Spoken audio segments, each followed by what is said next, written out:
వినాయక చవితి పర్వదినాన్ని పురస్కరించుకుని కాకినాడ పట్టణంలోని ప్రధాన ప్రాంతాల్లో ప్రజల భద్రత, శాంతి భద్రత నిర్వహణకు ప్రత్యేక చర్యలు తీసుకుంటున్నారు. ఈ క్రమంలో భాగంగా Bhanugudi centre, main road, Titan showroom పరిసరాలు, సాలిపేట తదితర ప్రముఖ ప్రాంతాలలో డ్రోన్ కెమెరాల సహాయంతో శ్రద్ధగా నిఘా ఏర్పాటు చేశారు. విగ్రహాల ప్రతిష్ఠ, ఊరేగింపులు మరియు ప్రజల రద్దీ అధికంగా ఉండే ప్రాంతాల్లో ఎలాంటి అవాంఛనీయ సంఘటనలు జరగకుండా ముందస్తు జాగ్రత్త చర్యగా ఈ నిఘా చేపట్టారు.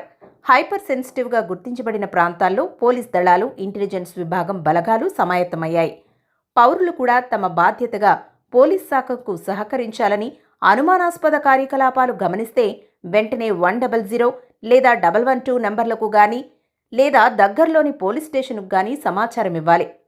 పౌరుల సహకారం మరియు సురక్షిత వేడుకల కోసం ముందస్తు చర్యలు తీసుకుంటూ ఈ వినాయక చవితి శాంతియుతంగా జరగాలని పోలీస్ శాఖ ఆశిస్తోంది.